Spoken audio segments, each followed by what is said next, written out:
Part 41. Fortunate Young Gentleman. Author, Rong Xiao Rong. Chapter 402. On the second day after the funeral of the king of Chu, the army of 100,000 had already assembled outside the capital, and today was the day to set off. Although the rebellion of King Zhou this time caused considerable turmoil in the country, it was not entirely a bad thing. King Xian had just come to power, and it was the time to establish his authority. If this battle was fought well, the majesty of the new emperor would be completely established, and the evil-minded people in all directions would be deterred. The Chen state delegation had already been prepared, and the accompanying ministers and guards were waiting to set off outside the Jingxia palace.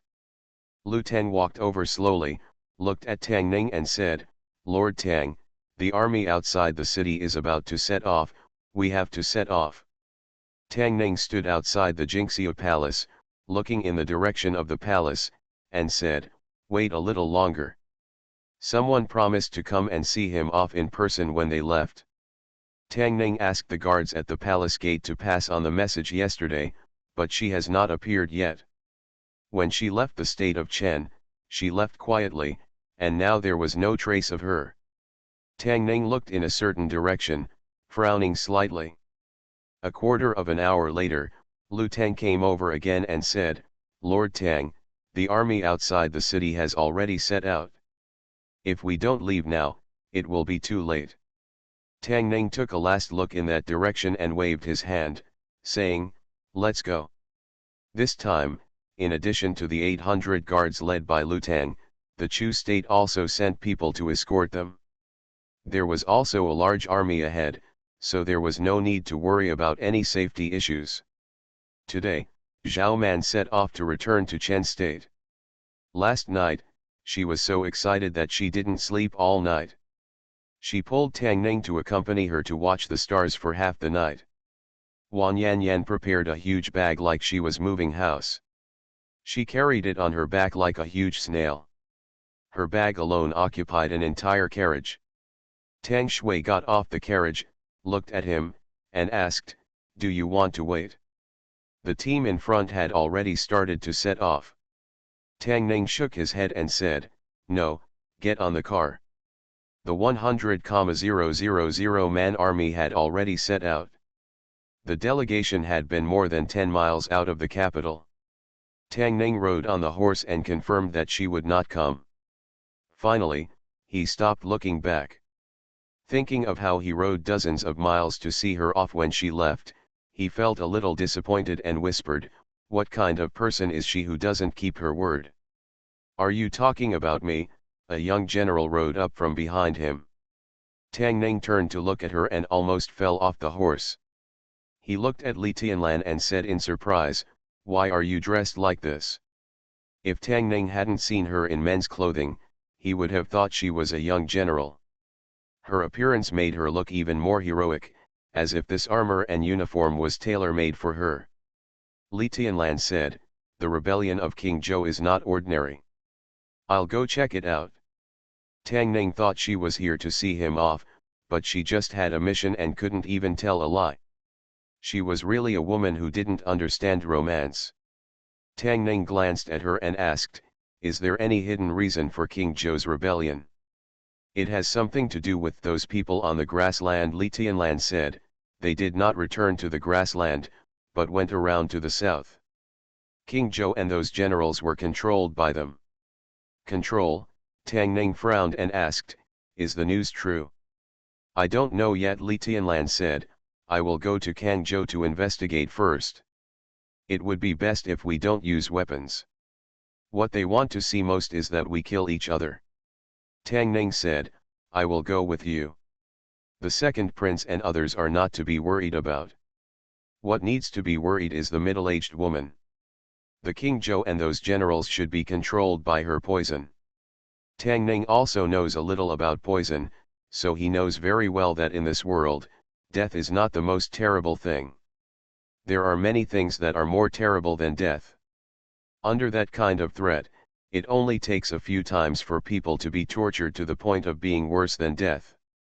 Even people with great perseverance will lose their will and forget their relatives.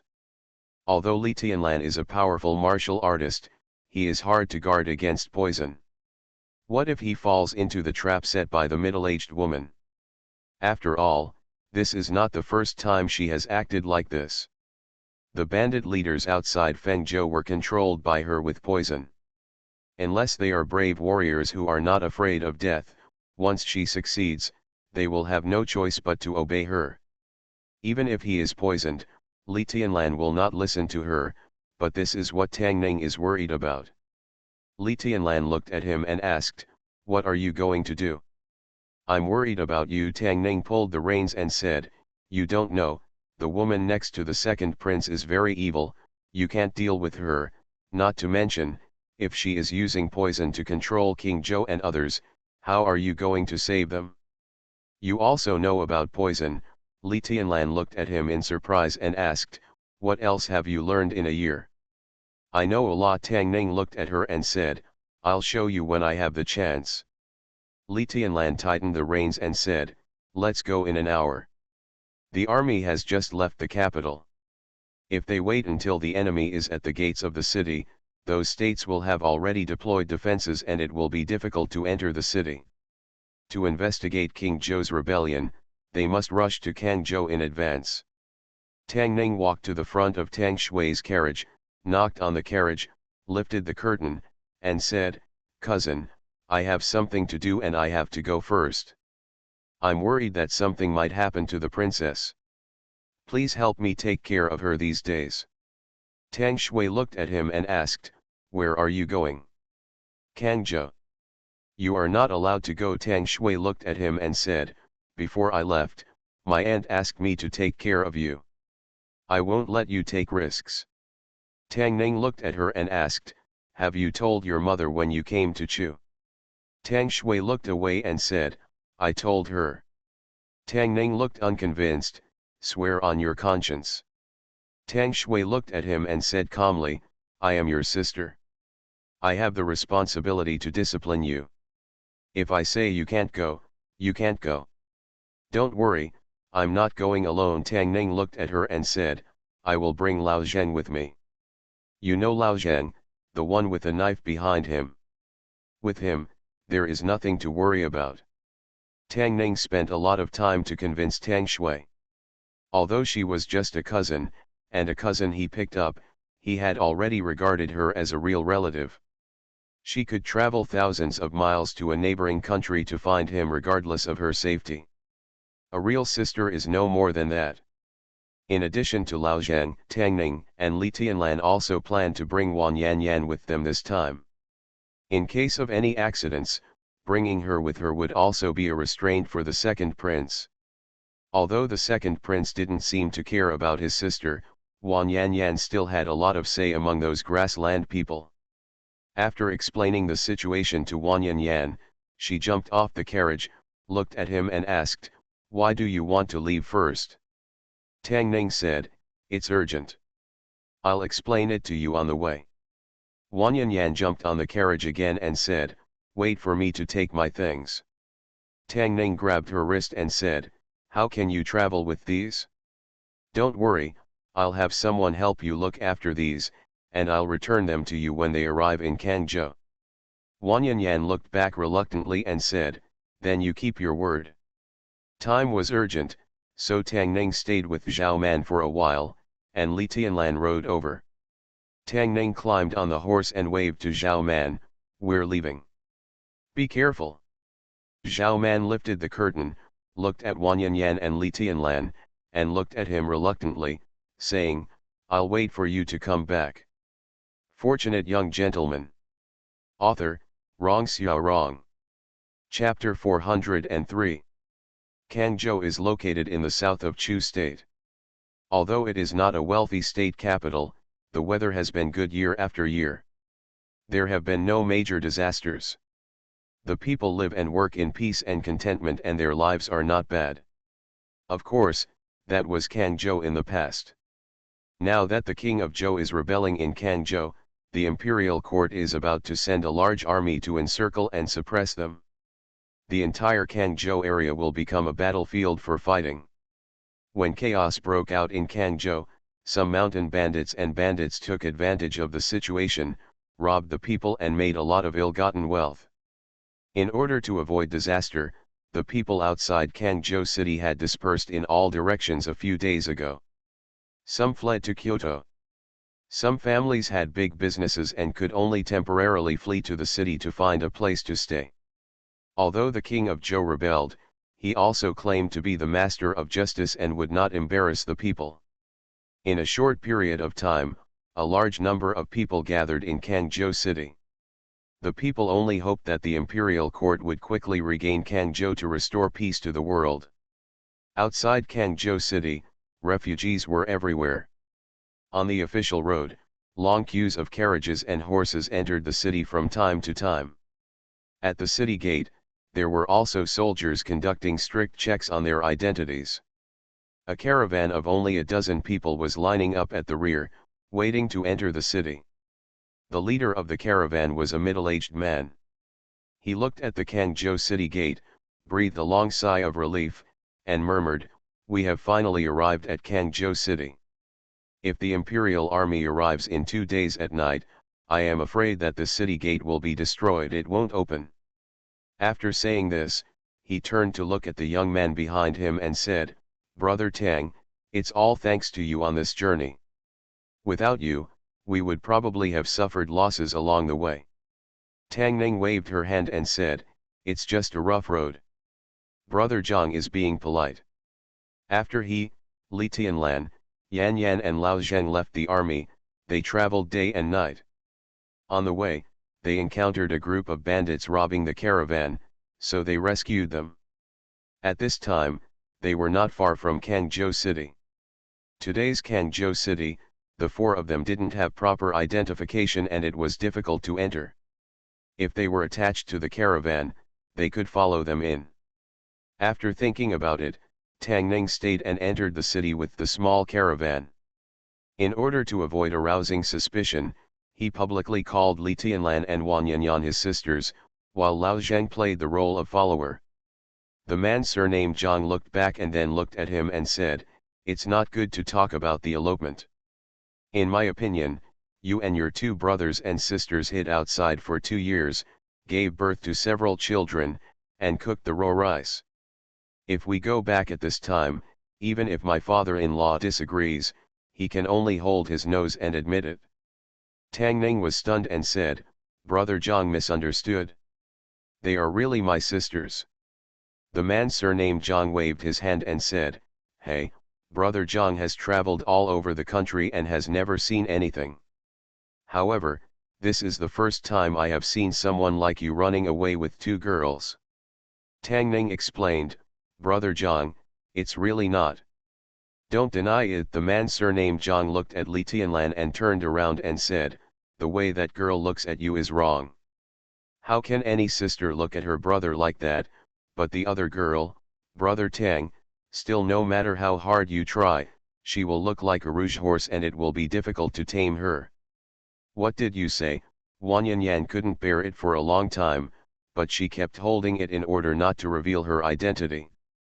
When she heard that guy actually said she was a horse, she couldn't hold it in any longer and jumped up about to have a seizure. But he was dragged back by Li Tianlan. If she continued to talk to this gossipy man, she didn't know what he would come up with. Tang Ning nodded and said, "I will try my best." At the city gate, as the motorcade approached, a guard guarding the city stepped forward and said calmly, "Lu Yin." The man surnamed Zhang hurriedly handed the road guide over, then looked back and said, "Why don't you take out the road guide and let this official check it?" "No need." The officer glanced at him and said, "You are in the same group, right? There are so many people waiting behind you. We are going to check them one by one. When will they be checked? Let's go quickly." Tang Ning had already prepared some excuses about money and bribes, but she didn't expect that the official who checked at the city gate would be so irresponsible that he even skipped this step. There was also a commotion in Kangzhou city, with people walking in a hurry, and heavily armed soldiers running through the streets from time to time. I heard there's another mutiny in the army. How many times has this happened in the past few days? The Imperial Army has not yet arrived, but there have been so many mutinies in the army. There is no way we can win. Walking on the street, you can occasionally hear people talking. Before the fight started, one's own army mutinied first, which showed that the people believed in the king. This was an unwinnable battle.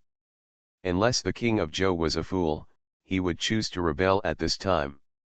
It can be seen that the secret letter Li Tianlan received is very likely to be true. Wei Nianyun was a little silent. She already knew the purpose of Tang Ning bringing her here, and she also saw the scenes of refugees fleeing along the way. She was biting her lower lip with a tangled and struggling expression. All the inns in Kangzhou City were full, and we finally found a remote one with only 2 rooms, one for Tang Ning and Lao Zheng, and one for Li Tianlan and Wan Yanyan. There was not much rest along the way. After entering the inn, Tang Ning went to bed to recharge her batteries. After riding for a long time, his butt was almost worn out, and Li Tianlan must have felt uncomfortable too. Among the 4, Lao Zheng had been riding steadily, and Wei Nianyun was jumping around like a monkey when she got on the horse.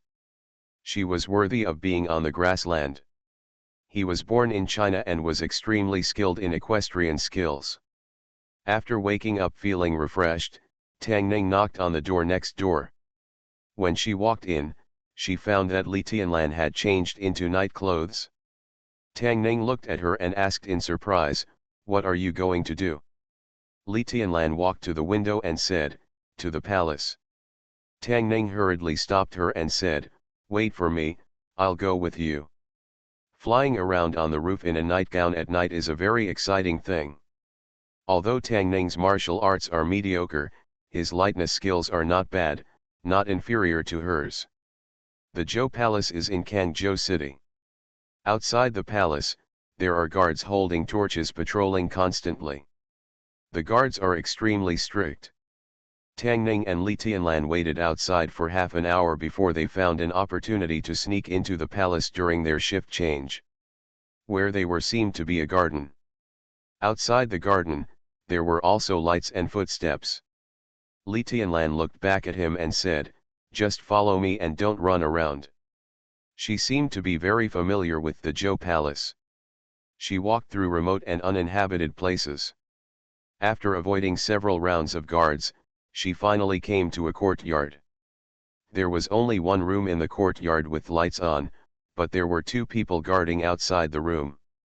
Judging from their figures and clothes, they were undoubtedly grassland people. Li Tianlan's hand was on the hilt of the sword, and Tang Ning held it down again. "Leave it to me," he whispered, looking at the 2 people at the door, and flicked his fingers, and something seemed to pass through the darkness. Pa! At the door of the room, a man suddenly slapped himself in the face and muttered a few words. Pa! A moment later, another man also slapped himself on the neck, cursing and saying something. Not long after, the 2 people's faces changed, both holding their stomachs, bent over and left. Li Tianlan walked forward quickly, pushed the door open, and Tang Ning followed in and closed the door.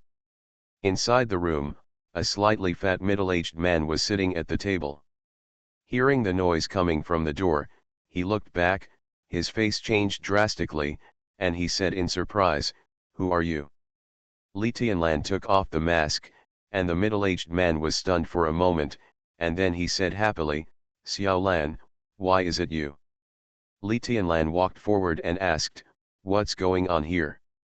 The middle-aged man sighed and said, "You can see that the palace is now under their control, and most of the generals in Kangzhou are also controlled by them.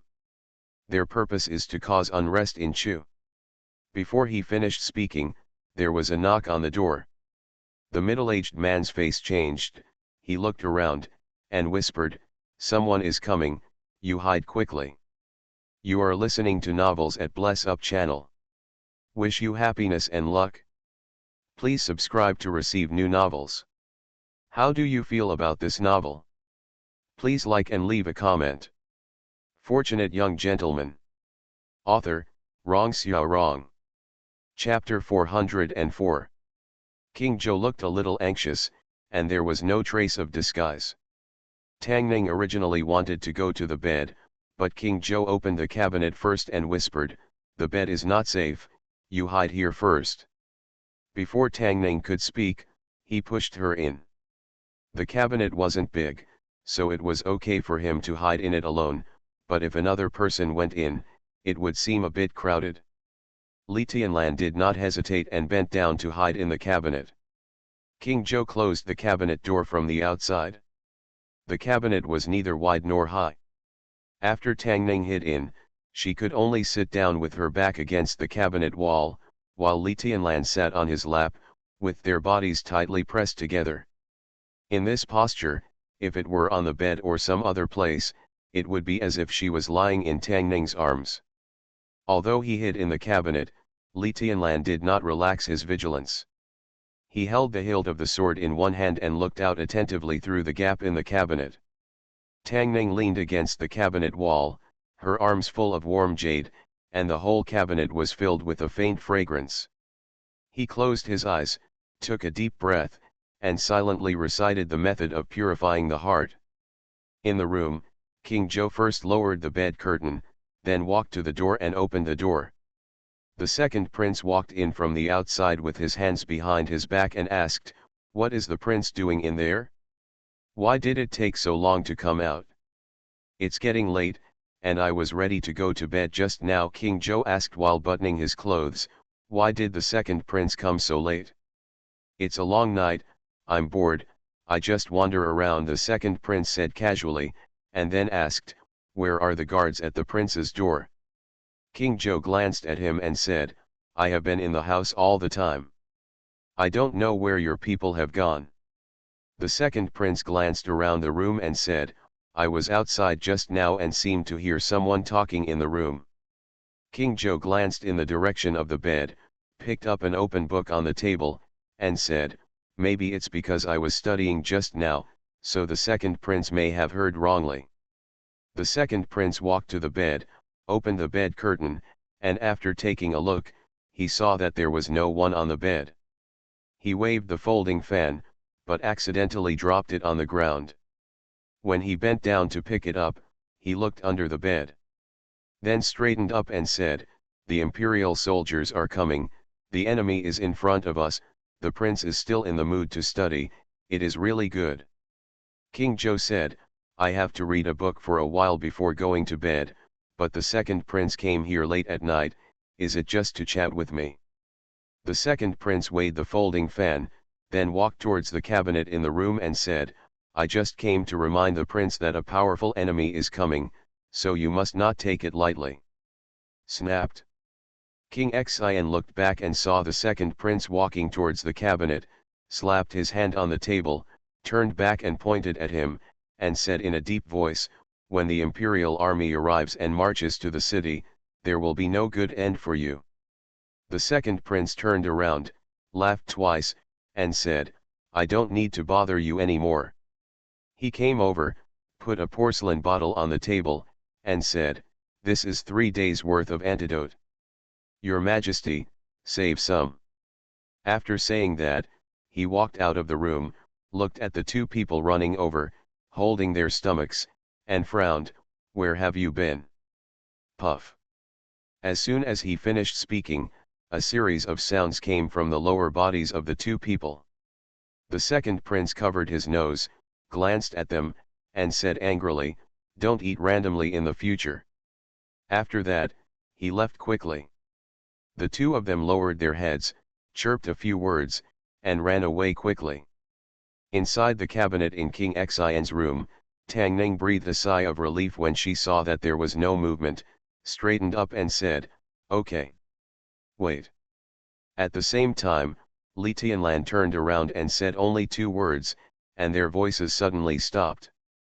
Tang Ning had always felt that a coincidence with a ridiculously low probability of the hero and heroine accidentally crashing into a car was probably just a setup by some screenwriters or authors to make the plot more outrageous, and could only appear in TV series or novels.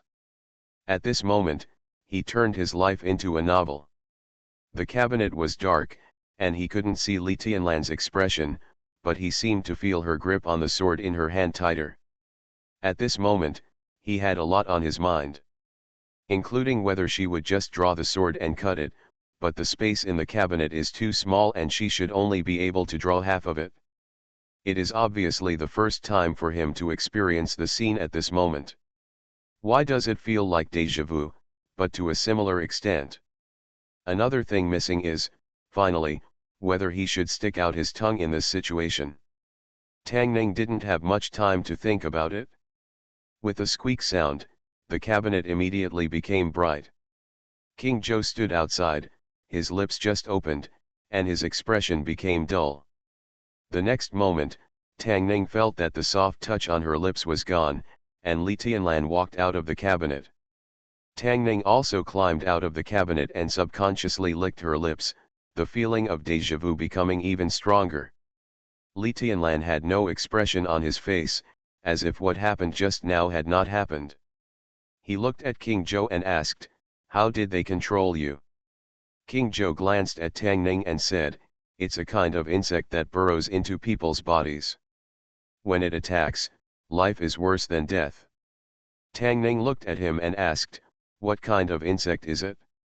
King Zhou thought for a while and said, "It was too fast and I didn't see it clearly, but it seemed to be a centipede." Tang Ning picked up the small porcelain bottle on the table, poured out one and looked at it carefully before nodding and saying, "It should be centipede goo." "Can it be cured?" Li Tianlan asked, but his eyes were looking elsewhere. "Yes," Tang Ning nodded, and then said, "But if we help him to cure the poison now, the middle-aged woman will notice it at a glance. Don't worry about me for now, they won't kill me." King Zhou looked at him deeply, and then said, "Several major generals in the city have also been controlled by them. You go to help them first and get the military power.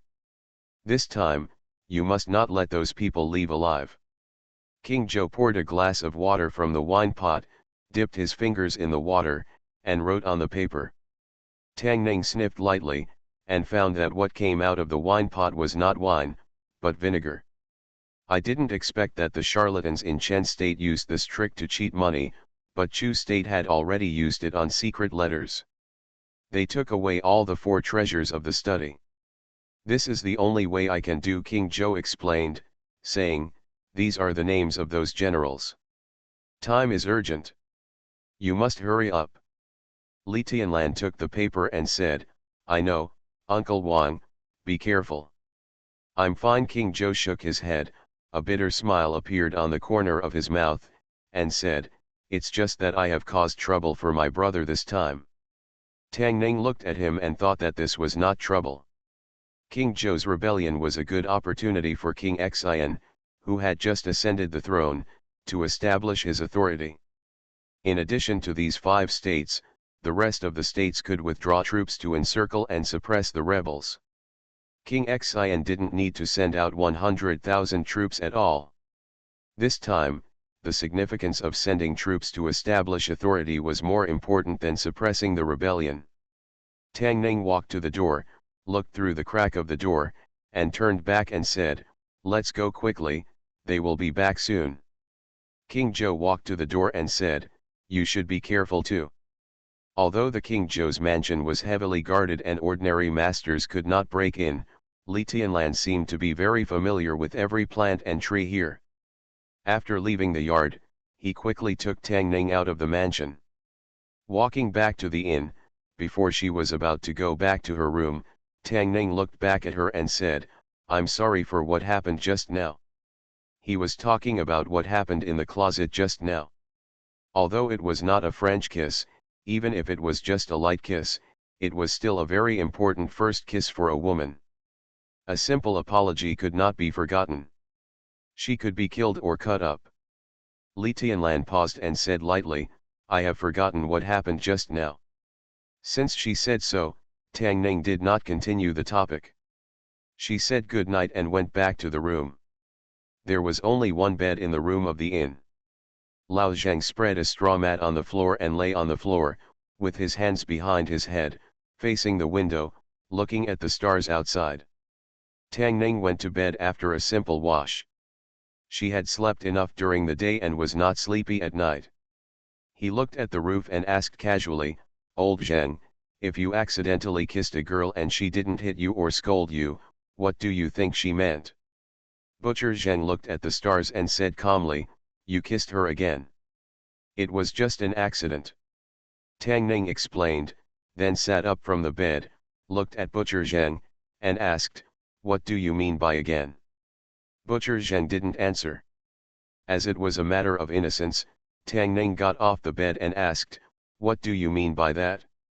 "The first woman I kissed was my wife, and I only kissed my 2 wives." The first time, Butcher Zheng pulled the corner of his mouth and said calmly, "He. Fortunate young gentleman." Author, Rong Xiao Rong. Chapter 405. Tang Ning argued with Zheng the butcher for the first time about her innocence, but he just chuckled and stopped talking.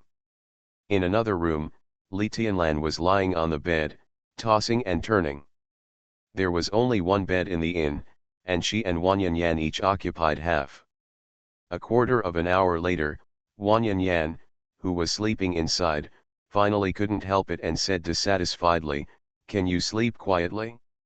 If you don't want to sleep, don't sleep. Will you let others sleep?" Li Tianlan reached out and pressed her acupoints, so she fell asleep quietly. Li Tianlan put his hands behind his head and looked at the dark room quietly. His clear eyes flashed in the darkness, just like the stars outside the window. Tang Ning got up early the next day and knocked on the door of the next room. He saw Wang Yanyan and Li Tianlan also woke up. Wang Yanyan looked energetic, while Li Tianlan looked a little depressed. He put the breakfast he bought on the table, looked at Li Tianlan, and asked, "Didn't she sleep well yesterday? Did she snore when she slept?" "You."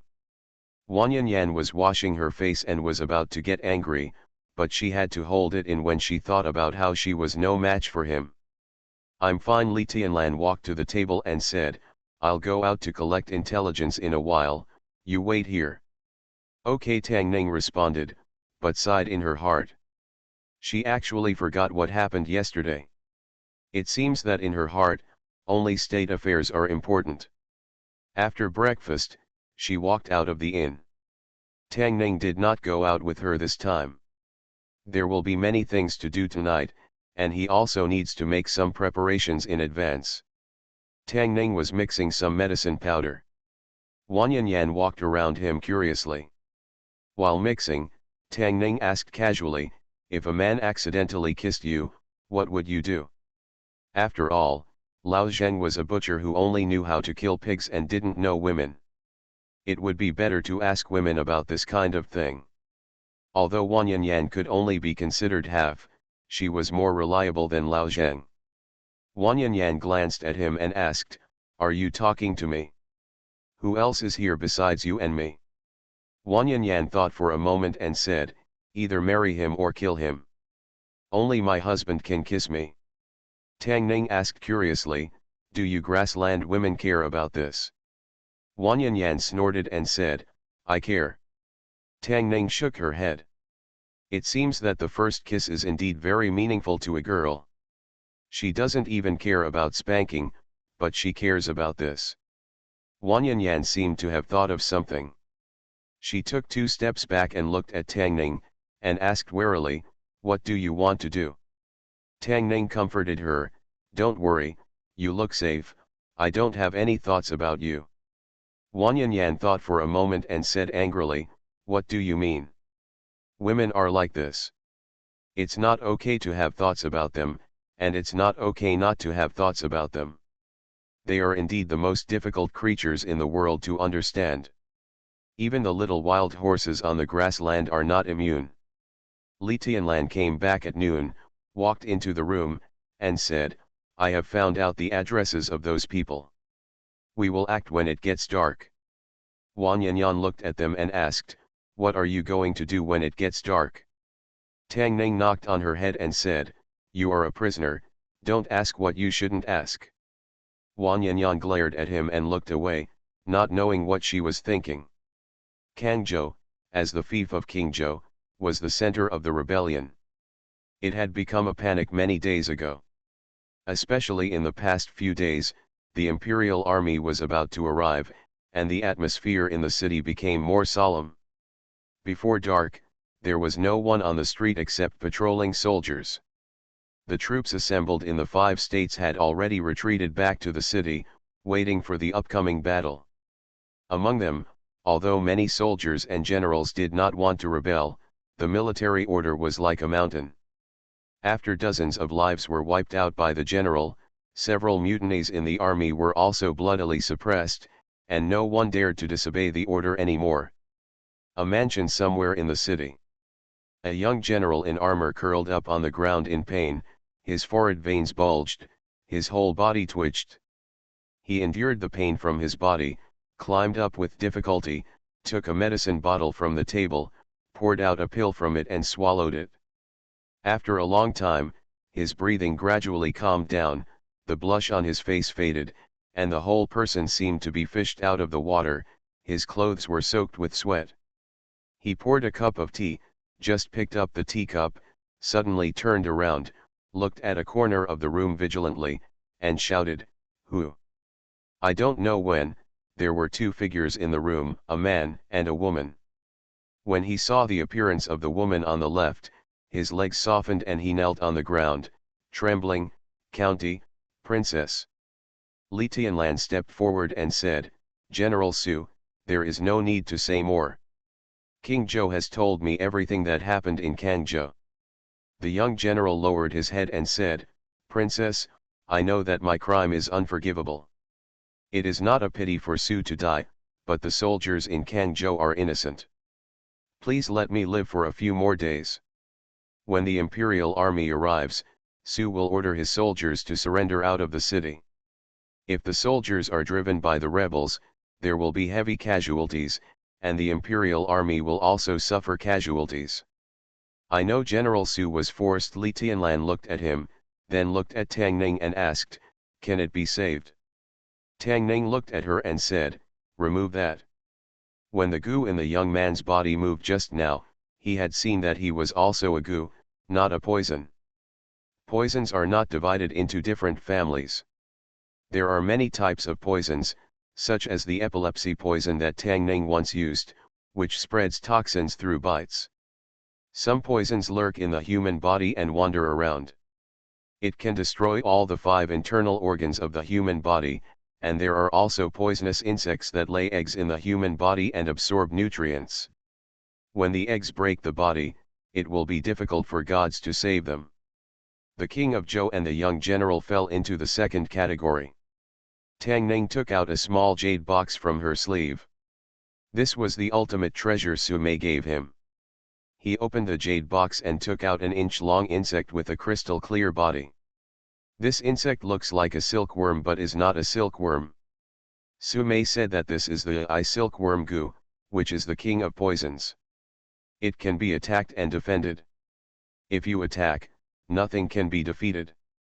If you follow the rules, hundreds of poisons will not invade. What is the centipede poison and the yin snake poison? In front of it, it is completely trivial. Just by feeling the breath of silkworm goo, they will become restless and escape from their host. Tang Ning looked at the young general and said, "Reach out." Although the general didn't know his intention, he looked at Li Tianlan and obediently extended his hand. Tang Ning placed the silkworm in his palm. The young general stared at it for a moment.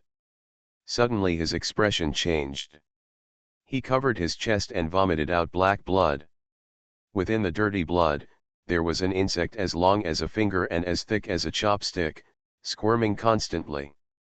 Tang Ning pulled out the long knife on the table, cut the insect in half, and then took the silkworm goo back. He looked at Li Tianlan and said, "His poison is gone." Seeing that the disgusting insect was vomited out of his body, the general held his hand on the table and kept retching. He rinsed his mouth with a pot of tea, and his complexion became slightly better.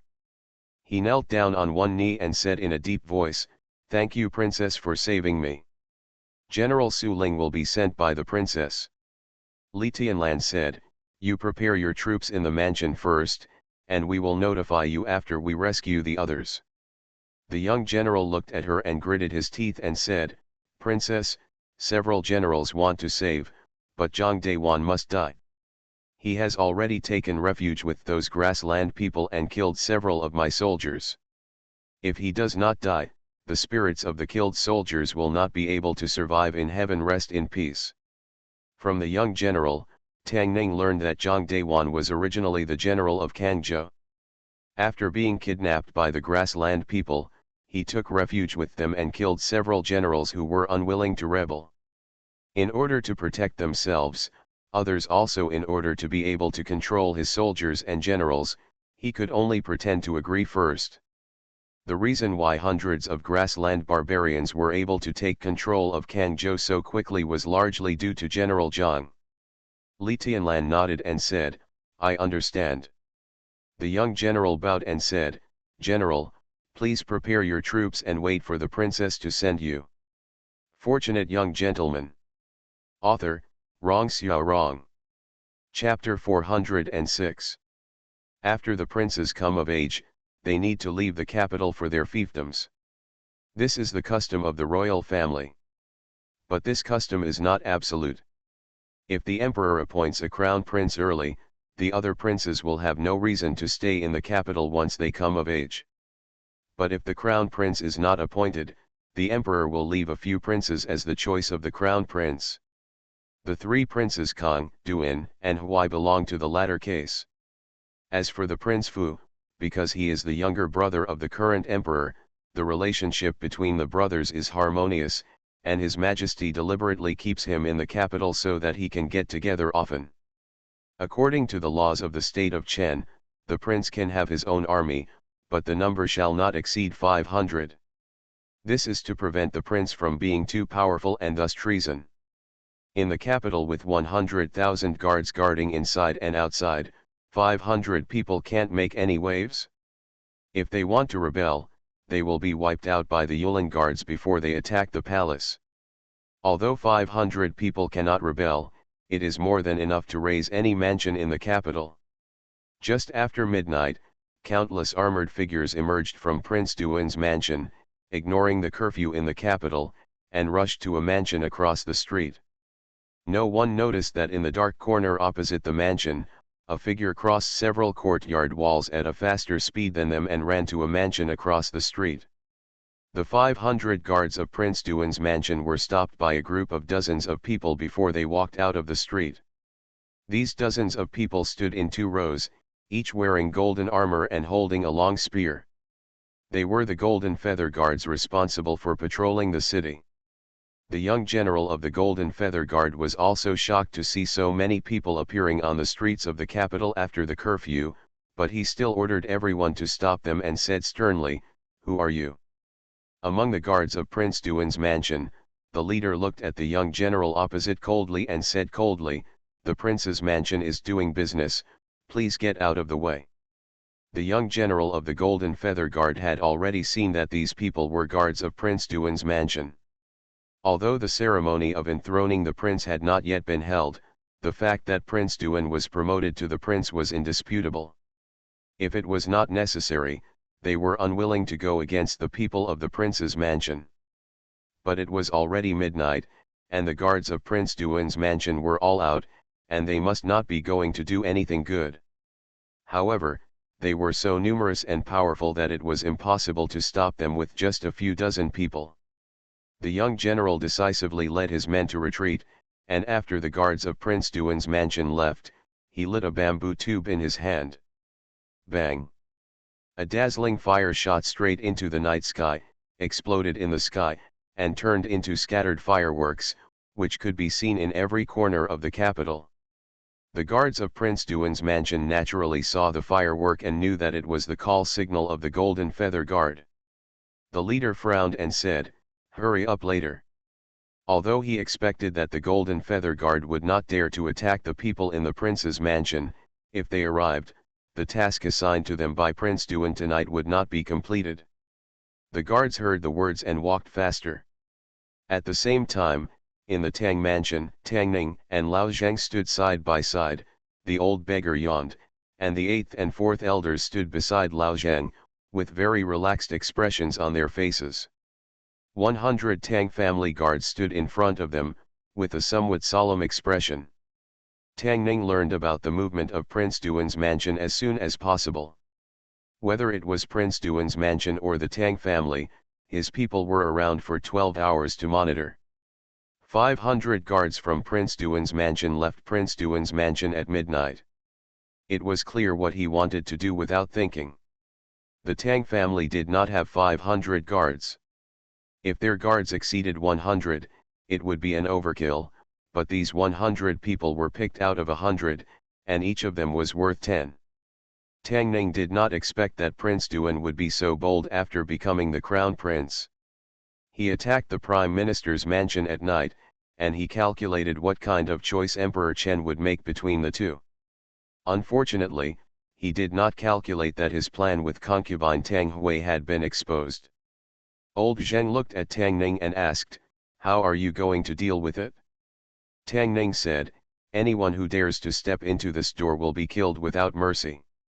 On the street outside the door, 500 guards from Prince Duan's mansion approached quietly. The lanterns in front of the Tang family were hung high, emitting a faint light. The order given by Prince Duan was to kill no one. The guard leader stood in front of the Tang mansion and waved his hand. Then several people lifted a huge wood and hit the gate of the Tang family fiercely.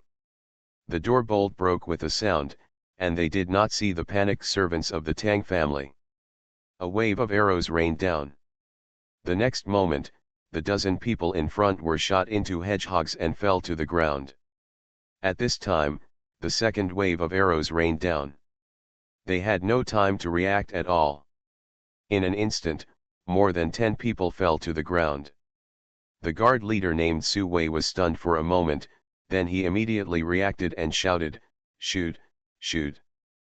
But before he finished speaking, a burst of yellow smoke suddenly appeared under his feet. At the same time, he smelled a pungent smell in his nose, and the next moment, his head became dizzy. "This smoke is poisonous." Su Wei's face changed drastically. As soon as he finished speaking, he immediately tore off a piece of his sleeve and covered his mouth and nose. However, within this short period of time, nearly 100 people fell to the ground. Su Wei was a little anxious, but more terrified. He thought that it would be a simple matter for the guards of the palace to come out in full force and overthrow a mansion, but he never expected that they would lose 20% of their men before they even stepped into the gate of the Tang mansion. He knew that he could not waste any more time. If he waited until Jin Yue arrived, tonight's mission would definitely fail. There was a stern look in his eyes and he said loudly, "Come in." The Duan Palace guard at the front showed a stern look on his face, and was about to rush into the Tang Palace when he suddenly felt a stinging pain in his neck, wrists, ankles, etc. When he lowered his head and looked down, he saw in the moonlight that the ground was densely covered with things like centipedes. A poisonous insect like a scorpion was startled at the moment, and then his vision went dark, and he fell to the ground without knowing what was going on. The guards of Prince Duan's mansion had never seen such a battle before. In just one face-to-face encounter, there was a rain of arrows, poisonous smoke, and poisonous insects. By calculation, half of the 500 people had been lost. But not only did they not even have the opponent's people. See, they didn't even step through the door. Su Wei didn't have time to be shocked. He knew that the Tang family's guards would not exceed 100 people. The remaining people still had a great advantage in numbers, but they had not seen their opponents yet, which made him feel violently disturbed. Su Wei gritted his teeth and was about to issue another order when the ground beneath his feet suddenly shook. Figures wearing golden armor poured out from the end of the street. In a blink of an eye, they occupied the entire street and surrounded them. Jin Yue, Su Wei's face completely darkened. A thin figure walked slowly from behind. One of his legs was lame and he walked very slowly, but Su Wei did not dare to underestimate him, because this person was General Zhou Jinyue and Wu Lihao Hanwei. Wu Lihao glanced at the guards of Prince Duan's mansion in front of him with indifferent eyes, and said solemnly, "Put down your weapons, anyone who tampers with them will die." Although there were many people in Jinyue, they were Prince Duan and subordinates of the prince. Everyone was not too afraid and looked at Su Wei. However, while they were hesitating, Wu Lihao had already raised his hand and quickly waved it down. "There is an assassin assassinating Prime Minister Tang. If you resist with weapons within one breath, kill him." A breath is a breath, which is how long it takes for him to wave his hand. "Call out." As he waved his arm down, there was another shower of arrows in the night sky. The guards of Prince Duan's mansion who had no time to put down their weapons were immediately shot and killed on the spot. Even those who disarmed immediately, many were affected. Su Wei was hit by an arrow in his shoulder. He looked at Wu Lihao with eyes split open and gritted his teeth and said, "Han Wei." "Kneel down." Wu Lihao's face darkened and he said sternly, "Assassinate the Prime Minister of the dynasty, who gives you the courage to do so?" Two Jinyu guards had already come forward and forced him to kneel down. Su Wei continued to struggle, but Wu Lihao glanced at him and said, "Break his legs." Click. Jinyu Wei ordered the ban, and Su Wei screamed, his legs bent at a strange angle, and he knelt in front of Wu Lihao. Tang Ning walked out of the house, looked at Wu Lihao, cupped her hands and said, "Thank you, Lord Marquis, for arriving in time." Seeing Tang Ning, Wu Lihao showed a smile on his face and asked, "Jinyu Wei is late. Is Mr. Tang okay?" "It's okay." Tang Ning waved her hand, looked at Su Wei who was kneeling on the ground with both legs broken, and shook her head. "Prince Duan really doesn't want to wait all day." Su Wei's forehead was covered with cold sweat, but he still looked at Tang Ning with fierce eyes. A smile appeared on his face and he said, "You can hide from the first grade of junior high school, but you can't hide from the 15th grade. His Highness will not let you go. Wash your neck, wait for death, ha ha ha." Tang Ning glanced at him, then looked away and said, "Go to Prince Duan's mansion." You are listening to novels at Bless Up channel. Wish you happiness and luck. Please subscribe to receive new novels. How do you feel about this novel? Please like and leave a comment. Fortunate Young Gentleman. Author, Rong Xiao Rong. Chapter 407. He used Gu magic to control the senior generals of Kangzhou and killed countless soldiers. The hatred between the Kangzhou soldiers and the second prince was as deep as the sea. The troops deployed at the Zhou Palace tonight were more than enough to defend the city. A small number of troops poured into the Zhou Palace, but most of the people were still waiting outside the palace. Butcher Zheng looked at Tang Ning and asked, "Why don't you go in and watch her?" Tang Ning looked at him, rubbed her eyebrows, and said, "If she wants to run out, won't you stop her?" Butcher Zheng shrugged and said, "How did I know she was not your little sweetheart?" "Who is?" Tang Ning waved her hand helplessly, looked at Su Ling, and said, "General Su, please send someone to capture the girl just now. Don't hurt her." "Don't worry," the young general responded and gave a few instructions to the deputy general beside him, who immediately led a group of people in. King Zhou retched for a while, and his expression finally improved. Tang Ning handed over a small paper bag and said, "These medicinal powders can be taken with a small amount of water to remove the remaining poison." After King Zhou took it, he cupped his fists and said, "Thank you very much, little brother." Someone came out of the mansion. General Su stepped forward and asked, "Where is Zhang Dayuan?" The man said, "We have captured him, waiting for the general to surrender." Soon, someone else came out of the palace, walked up to Su Ling, cupped his hands and said, "Tell General Su, so far, we have killed 86 enemies, injured 15 soldiers, and killed 6 people. In terms of individual combat power, the prairie people are more brave, but they are unable to defeat 4 hands with 2 fists, and their bravery has no place in the face of 10 times their number. The Kangzhou soldiers would show no mercy when encountering them. Once they encountered resistance, they would kill them immediately without serious casualties. Su Ling asked again, "Where is the second prince?" The deputy general replied, "I don't know why, but the dozens of soldiers guarding the west all collapsed to the ground, completely powerless. More than 10 people escaped with the second prince of the prairie, but they could not escape far. General Lu and General Fan has already led his men to chase him." To the west, Su Ling thought for a moment and said, "They want to take the waterway. Send an order to kill the second prince and others on the spot. No one will survive. There is a canal in Kangzhou city. In addition to the city gate, there are also culverts for ships to pass. They fled to the west, and they must have been thinking of water routes." Tang Ning looked at Li Tianlan and said, "I'll go check on the poisoned soldiers first."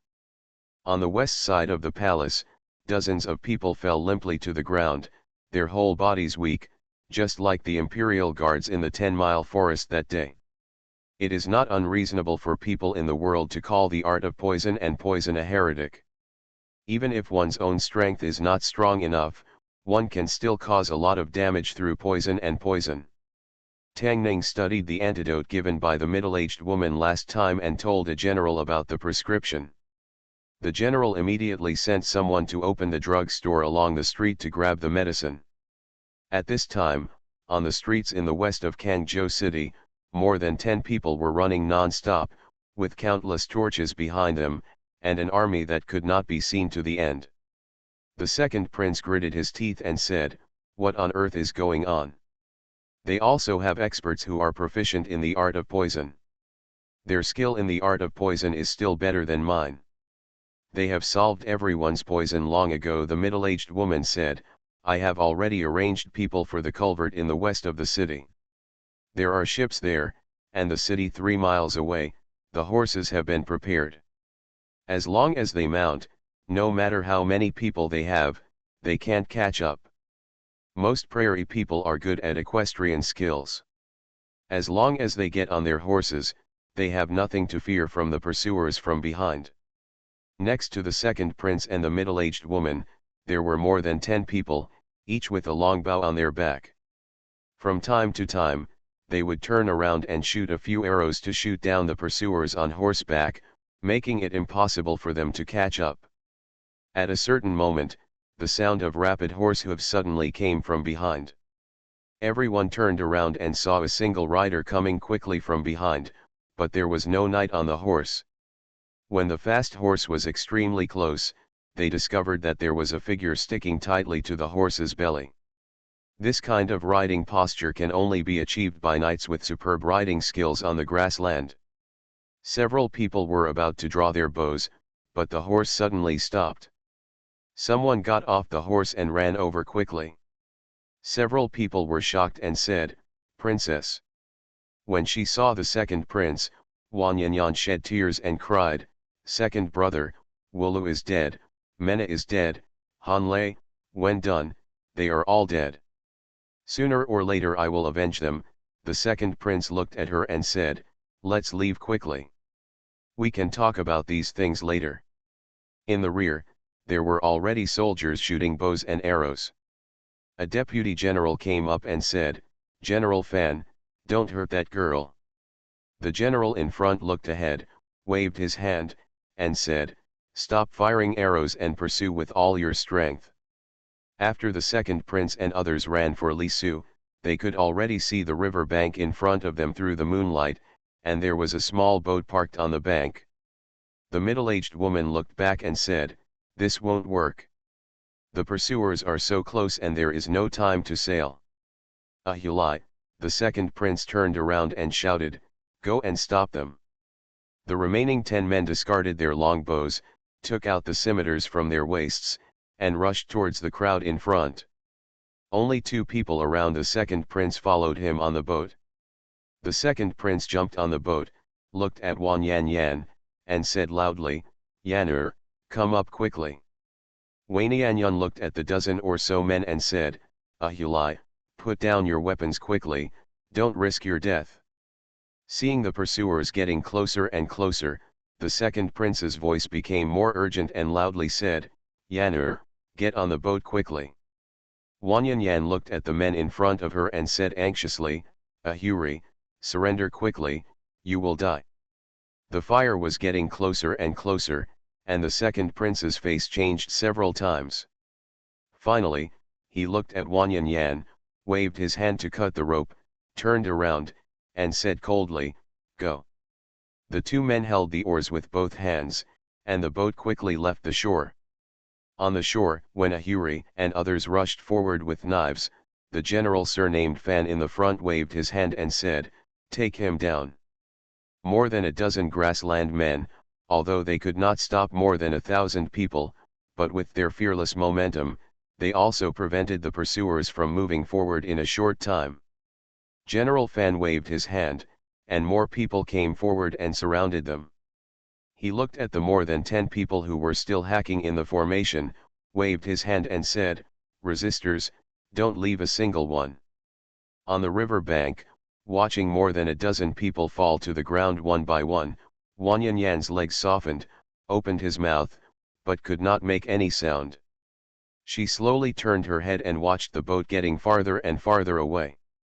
After a moment of stunned silence, she fell to the ground, her face ashen. On the boat, a man looked at the second prince and said in a trembling voice, Second prince, the princess. The second prince looked ugly and gritted his teeth and said, Yan'er sacrificed to protect us. I will avenge him. He looked around and suddenly his face changed. He asked, where is Master Gongsun? The boat was not big. After the two entered the cabin and took a look, they said, Master Gongsun didn't seem to be on the boat. The second prince's face first showed a trace of doubt, and then he seemed to realize something and looked back at the shore. On the river bank, General Fan looked at the boat in the river, raised one hand, and quickly put it down. Whoosh! Whoosh! Whoosh! As his arm passed, feather arrows mixed with fire shot out. The second prince stood at the bow of the boat, and the horror on his face was very clear under the fire. When Tang Ning arrived at the river bank, the boat in the river was almost burned out, with only some fragments still emitting flames. There were 3 charred corpses on the river bank. A general stepped forward and bowed to Li Tianlan, saying, Princess, the second prince of the Wanyan tribe, Wanyan Tao, and his accomplices have all been killed, only the woman who poisoned is missing. Given what the second prince and his gang did in Kangzhou, the soldiers of Kangzhou would not let them escape no matter how much they paid. Although the rebels were to be killed without mercy, tonight, except for the middle-aged woman who escaped, they left no one alive. By the light of the fire, Tang Ning looked around and saw Wanyan sitting on the ground on the shore, with an expressionless face, looking straight ahead. Fortunate young gentleman. Author, Rong Xiao Rong. Chapter 408. The second prince lost because he was too confident in the witchcraft of the middle-aged woman. Before Tang Ning left, Su Mei repeatedly reminded him to remember that there are people who are better than you and that you should never look down on others under any circumstances. It is important to save your own life. The second prince obviously did not have this awareness. Perhaps because he was born and raised in the grassland, he did not regard the Han people of Chen and Chu as human beings. He did not know that in the eyes of the Kangzhou garrison commander, he was a dying man. This shows how important it is to have a reliable sister. The dense arrows coated with kerosene shot him into a hedgehog in an instant, and he did not even have the chance to jump into the river to escape. Of course, even if he avoided the rain of arrows and jumped into the river, he would still die. The only difference was whether he was shot to death or drowned. Wanyan seemed to have lost her soul, her eyes were unfocused, and she stared straight ahead.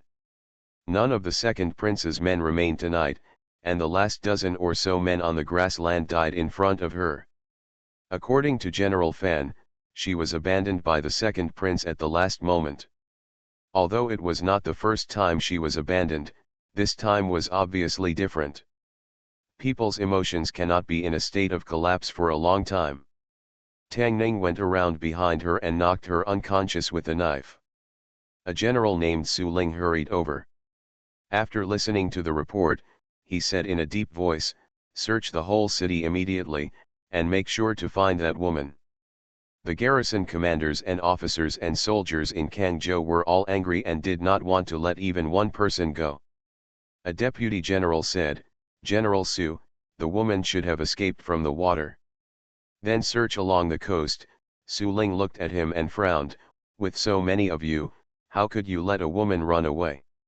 Sometimes having more people is useless." A while ago, a garrison commander was beheaded in the big tent, and there is still no result. It is dark and there is a river ahead. Even Tang Ning has some confidence in escaping. The bodies of the second prince and others were placed on the river bank, which was a perfect end to tonight's action. Although the situation in Kangzhou has eased, the generals defending the city, including King Zhou, still need to give an explanation to the court.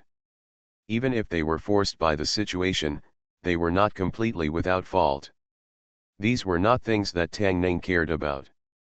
Li Tianlan had to stay to finish the work, so he took Wang Yanyan and Lao Zheng back first. Wang Yanyan locked herself in the room and did not come out for 2 whole days. Tang Ning was worried that she would be upset at first, but found that she ate the food sent in, so he let her go. On the morning of the second day after Cao Wen and others were executed, a notice was posted in Kangzhou city.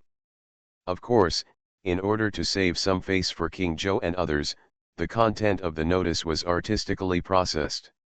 For example, King Zhou and others were bewitched by the magic of the grassland monsters and their minds were confused. Fortunately, Her Royal Highness the Princess arrived in time and removed the magic for them in time, killed the grassland monsters, and restored peace to Kangzhou. This explanation sounds a bit far-fetched, but it is enough to deal with the people. After all, for them, the most important thing is stability. No matter whether the grassland barbarians are monsters or human monsters, as long as Kangzhou is free from war and the people are not disturbed, it will be fine. There was also news from the rear that the court's army arrived in one day. Although they have nothing to do now, they still have to go this way. This also means that Zhao Man Tangshui and the Chen state delegation are also coming. The crisis of Kangzhou and other 5 states has been resolved, and the return journey will be smooth. Li Tianlan has been dealing with Kangzhou's affairs for the past 2 days. King Zhou once invited Tang Ning to stay in the palace for a while, but thinking of how many dead souls there are in that place, Tang Ning still refused, but just changed to a better inn. At least he could live in a room by himself, and he didn't have to endure Lao Zheng snoring at night. The waiter of the inn knocked on the door and said, "Sir, the food you asked for." Tang Ning left a portion for Lao Zheng, picked up the rest, and pushed open Wang Yanyan's door. Inside the room, Wang Yanyan sat at the table, looking haggard. In 2 days, she seemed to have lost a lot of weight. 2 days ago, her world was still beautiful. Even though there were some dark clouds, she was naturally optimistic and simple, and these dark clouds did not have much impact on her. Now, the beautiful world before has been completely torn apart by reality. The cruelty was enough to completely collapse the worldview she had built up over the past decade. Tang Ning put the food on the table and turned around when she heard a hoarse voice behind her. "Wulu has a beautiful fiancé. They were planning to get married this year. He bought a hairpin in Fengzhou and wanted to give it to her when he returned to the grassland. Zoya is only 6 years old. She is very well behaved and obedient. She sits on the grass hill every day waiting for her father. Her father is a Hulai, a warrior on the grassland. Win, Pang, they are all very young. They are all dead. They didn't have to die. Zoya is still waiting for Wulu to go back and marry her. Buxi waits for her father to go back on the grass hill every day." Wang Yanyan looked at him and said, "Because of my second brother, they are all dead. Zoya can't be Wulu's bride anymore, and Buxi can't wait for a Hulai." Tang Ning shook his head and said, more soldiers in Kangzhou died. They also have parents, wives, and children. They are more innocent. Wang Yanyan raised his head and asked, "Is this a war?" Tang Ning nodded. Wang Yanyan was silent for a long time before she stood up and looked directly at Tang Ning. She said, "The Han people and the grasslands should not be like this. I know what to do." At this moment, Wang Yanyan was more serious than ever. Tang Ning vaguely felt that something was sprouting from her. She looked at Tang Ning and asked, "Can I take their ashes back to the grasslands?" This request was not excessive. Tang Ning nodded and said, "Yes." There were too many dead grassland people. The bodies had all been burned and could not be distinguished. Wang Yanyan took a jar of ashes and picked out a hairpin from the relics. She said, "This is Wulu's stuff. I will give it to Zoya on her behalf." She also picked out some other things and put them in a bundle. When she walked out of the room again, she was very different from before. She let down her bunted hair and rebraided it into small braids. She did not wear any jewelry. She also changed the clothes that originally belonged to Zhao Man into some kind of animal fur, which was exactly the same as when Tang Ning first met her. Her original set of clothes was burned by Tang Ning. This set was found in the Zhou Palace. It was obviously men's clothes. She looked a little out of place in it. She had a curved knife on her waist. She raised her head and handed her favorite whip to Tang Ning, saying, "This whip is for Zhao Man." Fortunate young gentleman. Author, Rong Xiao Rong. Chapter 409. Wang Yanyan left, and before leaving, she restored her Sushan costumes, only took away the ashes of the grassland people, and left her favorite whip, which Tang Ning often called a toy, to Zhao Man. She did not have anyone to see her off, but just borrowed a horse from Tang Ning and left alone. Tang Ning did not know what she finally understood, but there was one thing that was beyond doubt. After this incident, the cruel life finally took action against her, a simple girl, and Wang Yanyan was no longer the heartless little girl. The world is cruel, but life must go on. Wang Yanyan has her beliefs, and Tang Ning has her own persistence. The army to suppress the rebellion officially arrived in Kangzhou one day later. Although there was no rebellion to suppress, the biggest purpose of their trip was to show off their power. They were very happy to be able to take 5 states without a single soldier. The army passed through the city, and the people lined the streets to welcome them, and the gongs and drums were loud, which was very lively. Zhao Man and her friends were settled in the post station. When Tang Ning and Lao Zheng went there, Zhao Man was already waiting at the door. When she saw Tang Ning, she ran a few steps, but then realized that they were outside and stopped. Tang Ning handed her the whip and said, "This is a gift from Wang Yanyan. This is her favorite thing." When did that little barbarian become so generous? Zhao Man took the whip and asked in surprise, "Where is she?" "She's gone." "Ah," Zhao Man asked in surprise, "doesn't she want all her things?" When she walked into the post station, she squinted and said, "They said that the grassland people are the most loyal." "What?" She left without even saying hello. During the days she stayed in Kyoto, Wang Yanyan taught Zhao Man how to use the whip and got a lot of jewelry from her. The two of them established a shallow friendship. Zhao Man was quite dissatisfied with her leaving without saying goodbye. Tang Shui stood in the yard, looked at him and asked, "Are you okay?" "Nothing." Tang Ning patted his body and said, "I made you worry." Zhao Man nodded and said, "During the days you were away, your cousin was worried about you." Tang Shui glanced at him and said, "If you are in trouble, your aunt will be sad." Women always say one thing and mean another. These days, everyone was exhausted from following the army in a hurry. Tang Shui went back to his room to rest, while Zhao Man was playing with the whip with great energy. She played with it for a while, then came over to look at Tang Ning and asked, "Doesn't she like her whip the most? Why did she give it to me?" Tang Ning breathed a sigh of relief and said, maybe she thinks she will be more powerful with a knife. In the eyes of real people in the martial arts world, a soft whip is just a toy. In certain situations, it is indeed just a toy. Wan Yanyan abandoned the whip and used the knife because she no longer needed these toys. Tang Ning looked at Zhao Man.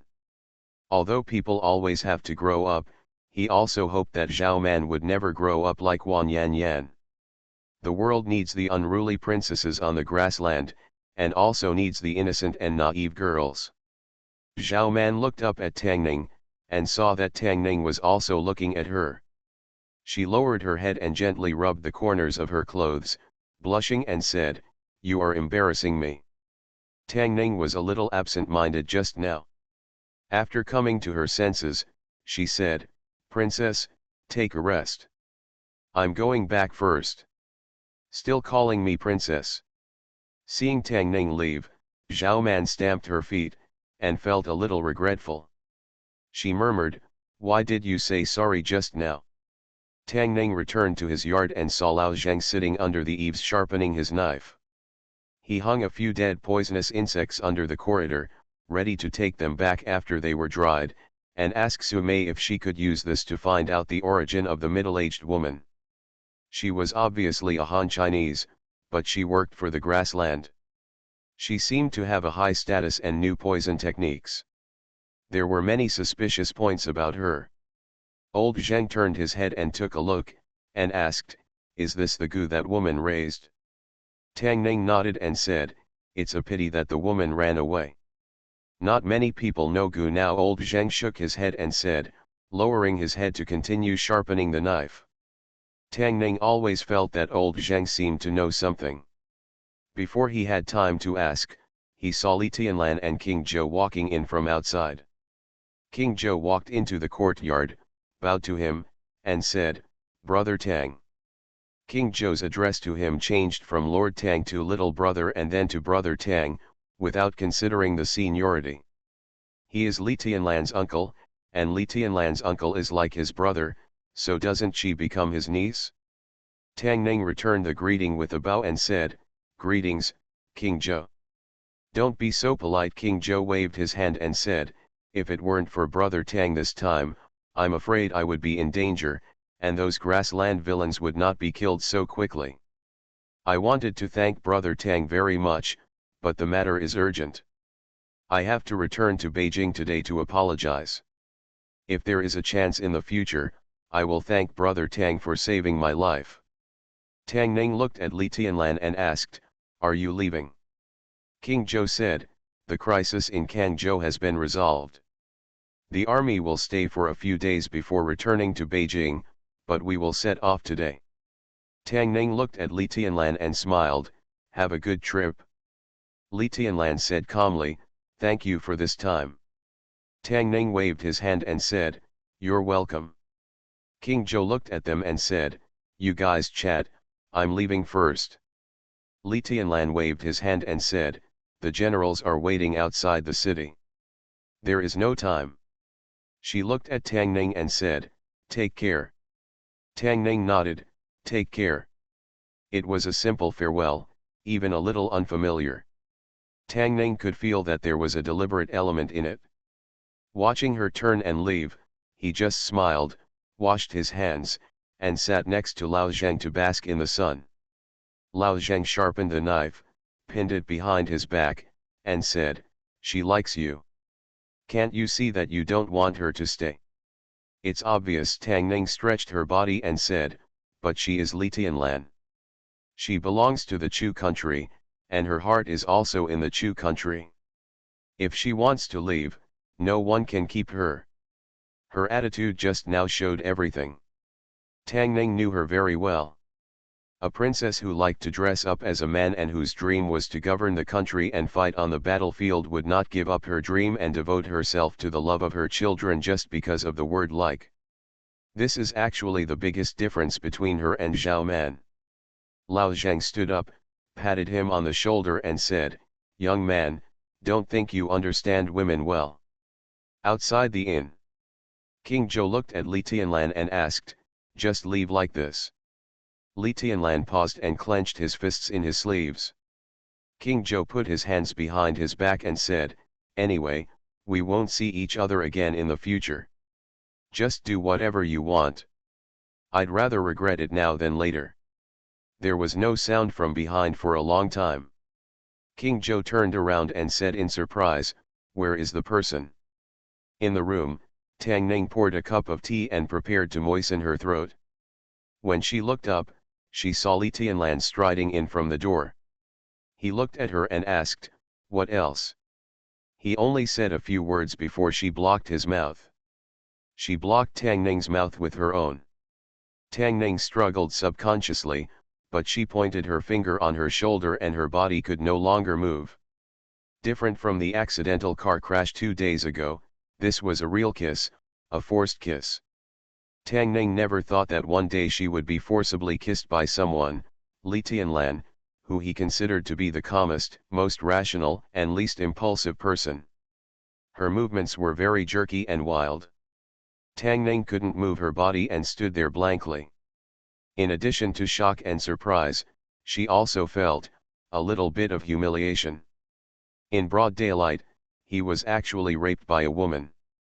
The strange thing is that that familiar feeling actually came to his mind again. He always felt that this situation seemed to have happened somewhere before. Zhao Man stood at the door of the room, staring at the scene in a daze, her body trembling and her face pale. "Shut up," she rushed in from the outside, crying in her voice, and said aggrievedly, "I haven't kissed you yet." "You are listening to novels at Bless Up channel. Wish you happiness and luck. Please subscribe to receive new novels. How do you feel about this novel? Please like and leave a comment. Fortunate Young Gentleman. Author, Rong Xiao Rong. Chapter 410. When Zhao Man ran in, Li Tianlan let go of Tang Ning, looked at him deeply, and said, "I want you to remember this kiss forever." After looking at Tang Ning again, she turned around and walked away. Zhao Man ran over, her eyes full of mist, and said, "Why did she kiss you so hard that your lips were broken?" Tang Ning stood there, only her eyes and tongue could move. Zhao Man grabbed his arm and shook it, asking, "Why don't you move? What's wrong with you?" Tang Ning glanced outside the door and said, "She pressed my acupuncture points and I can't move. Go outside and call Lao Zheng in." Zhao Man took out a handkerchief and wiped the blood from the corner of his mouth, and hurriedly said, "I'll go right away." She stepped out of the door with one foot, and suddenly seemed to think of something. She turned her head and looked at him, and whispered, "Can't you move now?" "She pressed my acupuncture points, of course I." Tang Ning explained, and halfway through the words, looking at Zhao Man who was slowly walking over, suddenly alertly asked, "What do you want to do?" Zhao Man searched the room, moved a small stool, and placed it at Tang Ning's feet. She stepped on it and was as tall as Tang Ning. Tang Ning's eyelids twitched, and hurriedly said, "What do you want to do? Don't mess around." Zhao Man's face was flushed, her fists were clenched, and she took a few deep breaths, as if she had mustered up a lot of courage. She closed her eyes, pursed her lips, and kissed Tang Ning lightly on the lips. She opened her eyes and said, "Remember this kiss, I kissed you, and I'm yours from now on." After she finished speaking, she jumped down, moved the stool away, ran outside, and soon pulled Zheng the butcher in. Tang Ning didn't care about Zhao Man anymore. He looked at Zheng the butcher and said, "Old Zheng, help me unblock the acupuncture points quickly." Old Zheng walked in front of him and pressed 2 acupuncture points on his body. Tang Ning felt nothing except pain, and his body was still unable to move. "No," Butcher Zheng looked at him, changed a few acupoints, and asked, "Is it untied?" Tang Ning stood still, looked at him, and asked, "Does it look like it's untied?" "Then I can't do anything." Old Zheng waved his hand and said, "She must have used a unique secret method, and only she can untie it. You just wait, at most 3 hours, the acupoints will untie themselves. They are now planning to set off for Beijing." 3 hours, 6 hours, wait until the acupoints untie themselves, and the daylily will be cold. Li Tianlan, inexplicably pressed his acupoints and kissed him forcefully, and then turned around and left after saying those inexplicable words. Who did he think he was, Tang Ning? Tang Ning gritted his teeth and said, no, after 3 hours, you won't be able to catch up with them. Not necessarily 3 hours, it depends on how long she wants you to stand. Zheng the butcher glanced at him and said, but she pressed your acupoints because she doesn't want you to chase after them. Even if you catch up, what's the use? As a man, it's embarrassing to be unable to beat her. If she has to force him even in such a thing, then there is really no dignity left. Before she leaves, he wants to get back his dignity as a man. But at this moment, he can only lie on the bed and wait for the acupoints to untie themselves. Zhao Man waved away the people around him, sat on the edge of the bed, looked at his lips, and said angrily, why is she like this? How can she bite people? Tang Ning licked his lips, probably already understood where that familiar feeling came from. Unexpectedly, it turned out that as early as 2 years ago, when he was in Lingzhou, he had already given her his first kiss. Zhao Man sat on the bedside. Seeing that he was absent-minded, she hugged his arm, frowned, and said, I don't care. Anyway, you kissed me. I am yours in life and yours in death. Tang Ning looked at her in surprise. Although she often said some seductive words before, she had never been so straightforward and urgent as today, as if she couldn't wait to declare her sovereignty. Although both were princesses, Zhao Man and Li Tianlan were completely different types. Tang Ning never knew what Li Tianlan was thinking, but Zhao Man would show her emotions nakedly and without any concealment. Sometimes she looked a little silly, but she was pure and without any cover-up. Tang Ning looked at her. Although her tone was firm, her fists were clenched tightly together, and there was panic and worry in the depths of her eyes. She had already revealed all her passion, without any falsehood and without any defense. At this moment, Tang Ning could fully understand her feelings and feel her completely open heart. He was distracted for a moment by the light in her eyes, then he held her hand, looked at her, nodded and said, okay, from now on, you are mine. Zhao Man's eyes seemed to have something about to overflow, and she said in a trembling voice, you keep your word. Tang Ning held her hands with both hands and said, keep your word. Zhao Man seemed to realize something, looked down at him and said, you can move now. Tang Ning's acupuncture points were just untied. It seems that Li Tianlan does not intend to let him stand for 3 hours.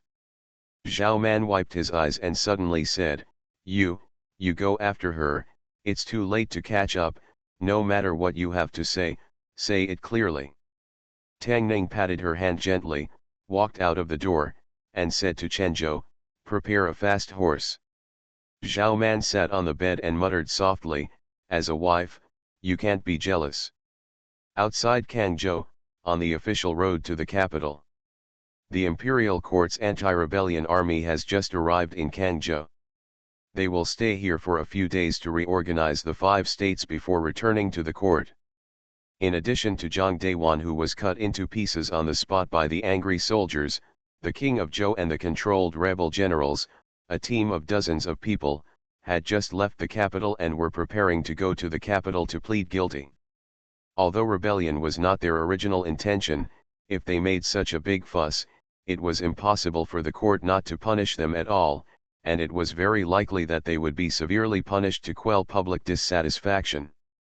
Among the dozens of people in the team, the generals at the head were not in high spirits. I wonder how the court will punish him this time, a general sighed and said, I don't have any big thoughts in the rest of my life. If I can kill a few more prairie barbarians, it will be worthy of the death of Pao Zi. Someone said, I can bear to be demoted and demoted. It doesn't matter if I am just a soldier, as long as I can go to the front line and kill the barbarians. When you get to Kyoto, just shut up. No matter how the court punishes you, Just accept it. King Zhou poked his head out of the carriage, looked at them, and said, we are all guilty now. We can only save our lives, it's just luck. Do you want to put any conditions on the court? Many people have died because of us. If the court wants to kill or behead them, please do as you please. The young general named Su Ling raised his head, with a trace of luck on his face, and said, if Her Royal Highness and Lord Tang hadn't been there in time, if I arrived, I might have made a big mistake. The result now is a blessing among misfortunes. King Zhou sighed and said, thanks to Brother Tang's miraculous medical skills, now that I think about the things in my body, I still feel terrified. Not only King Zhou, but everyone shuddered when they thought of the disgusting bugs in their bodies. Even a bloody man cannot bear that kind of feeling that life is worse than death. Everyone was sincerely grateful to Mr. Tang, who had saved their lives and put them in trouble. Su Ling looked back and said, I am afraid I will never be able to repay Mr. Tang's kindness in this life. As soon as he finished speaking, he saw a man and a horse galloping towards them from the official road where they came from, stirring up smoke and dust along the way. Although there was only one person, the dozens of guards accompanying him immediately became nervous and prepared to face the enemy. King Zhou looked at the figure on the horse approaching and said in surprise, it's Brother Tang. Call. Tang Ning tightened the reins and stopped beside the crowd. King Zhou looked at him and asked doubtfully, Brother Tang, what's the important matter? Tang Ning didn't answer. She looked around, looked at the carriage at the front, and said angrily, Li Tianlan, get out here. Fortunate young gentleman. Author, Rong Xiao Rong. Chapter 411. Li Tianlan. When Tang Ning finished speaking, the generals around him were stunned for a moment, and then they realized that Li Tianlan was the name of Her Royal Highness the Princess. They knew it, but no one present, even the King of Zhou, dared to call her by her name like this, let alone Li Tianlan. Come out. Anyone who can call the princess like this must have a close relationship with her, not to mention that Tang Ning was their savior, so they couldn't open their mouths to reprimand her. Everyone looked at each other, not knowing how to respond for a moment. Fighting, Zhou Wang looked at the carriage in front of him, his face somewhat embarrassed, and looked at Tang Ning and said, Brother Tang, what happened between you and Xiao Lan? Talk it out. Tang Ning looked at the carriage in front again and said, Li Tianlan, are you coming out? The curtain of the carriage was lifted. Li Tianlan jumped off the carriage, pointed to the woods beside the road, and said, let's talk over there. Tang Ning took the lead and walked towards the woods beside the road. Although she was very powerful, he had sufficient equipment on him, and if he got serious, he might not be afraid of her. Watching the two disappear in the forest, a general was surprised and asked, what happened? Who knows? One person shook his head and said, Lord Tang looks very angry. I don't know what the princess did to him. Judging from his appearance just now, the princess must have done something too much. I don't think so. Another person thought about it and shook his head and said, if the princess really did something too much, she would have left on a fast horse long ago, and she wouldn't have been so slow all the way, as if she was waiting for someone. Do you think the princess is waiting for Lord Tang? Shut up, King Zhou glared at them and said, who gave you the courage to talk about the princess? If you have this idea, you might as well think about how to keep your heads after returning to Beijing. King Zhou was still a bit intimidating to everyone. After this remark, everyone immediately looked at the nose and the heart, and stopped talking. In the woods beside the official road, Tang Ning walked in front. At a certain moment, he turned around and looked at Li Tianlan and asked, what do you mean? Li Tianlan looked up at him and asked, are you here just to ask this question? Tang Ning shook his head and said, no. Li Tianlan continued to ask, then what are you here for? I came here for. Tang Ning took 2 steps forward, forced her to lean against a tree, held the tree with one hand, leaned over and kissed her. A gentleman uses his mouth, not his hands. An eye for an eye, a tooth for a tooth, a kiss for a kiss. This is the truth left by our ancestors. After a long time, their lips parted. Li Tianlan looked down. Tang Ning held the tree with one hand, and the other hand, which was originally placed on her waist, moved down a short distance unconsciously. Tang Ning took his hand away, looked into her eyes, and explained, "I'm sorry, when people get nervous, they want to grab something." Li Tianlan raised his head, extended his index finger, lightly touched his lips, and asked, "Does it hurt?" Tang Ning looked at her and asked, "Let me bite you and see." "You can try." As soon as she finished speaking, she placed one hand on Tang Ning's waist and applied a little force, and the two people's positions changed. Tang Ning leaned against the tree and fell into a passive position again. After that, his breathing became difficult again. He finally couldn't bear to bite it. After a quarter of an hour, he took a deep breath, looked at her, and asked, "Can you be gentler in the future?" Li Tianlan looked at him and asked, "Do you like gentle people?" "Of course." Tang Ning coughed lightly and said, "Of course, people have different personalities. Gentleness has its advantages, and tyranny has its charm." Tarrant. Tang Ning stood up and said, "I mean, strong and proactive women are also very attractive. For example, Tang Yao Yao. People often say that after 3 days of not seeing each other, you should look at her with new eyes." Tang Ning just closed his eyes for a while, and he didn't recognize her. Li Tianlan did not continue to ask, but asked, "Why did you chase me?" Tang Ning shook her head and said, "I only know that if I don't chase me, I will regret it." Li Tianlan looked into his eyes and asked, "Why didn't you say these words in Kyoto?" Tang Ning looked at her, "You didn't kiss me at that time." At that time, she wanted to govern the country and eliminate the troubles in the grassland. How could he stop her? It's different now. As a princess of a country, she must be responsible for her words and deeds. How can she want to run away after kissing? Tang Ning looked at her again and asked, "Are you going back with me?"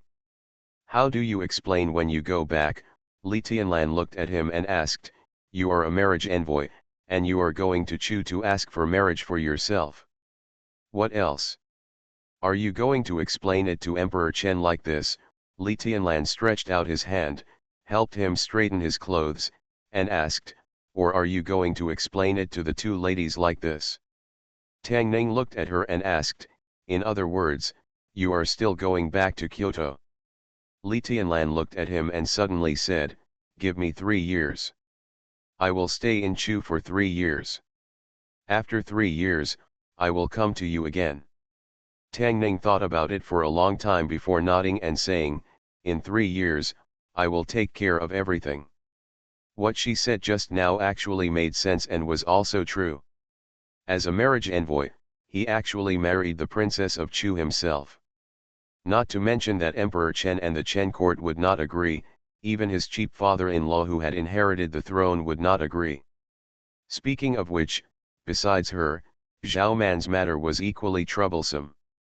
Today was not known what day it was, but he was kissed by princesses of both countries at the same time. This trip to Chu was originally to send Zhao Man to get married and to ask for marriage from Li Tianlan on behalf of the Prince of Chen.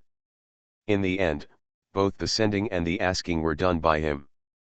A princess of Chen and a princess of Chu. After 3 years, if he did not have some strength, he would not be able to control the situation.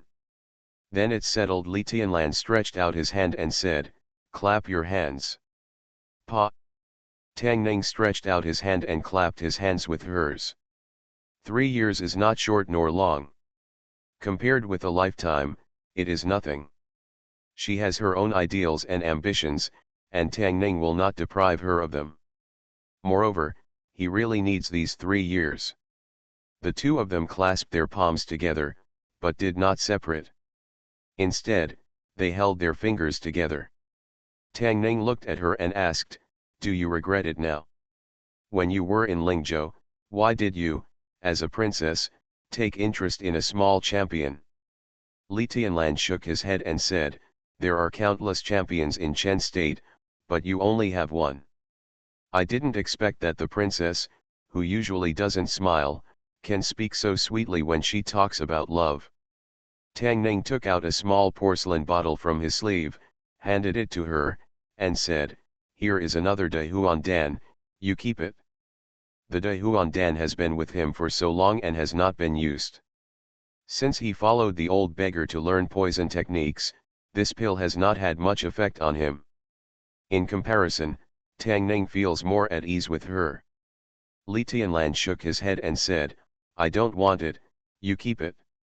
Tang Ning held her hand, put it in her hand, and said, I will feel at ease if you keep it. Seeing his firm attitude, Li Tianlan did not refuse again. After she put it away, Tang Ning held her hand and looked behind a tree. She said slowly, we've been watching for so long, isn't it time to come out?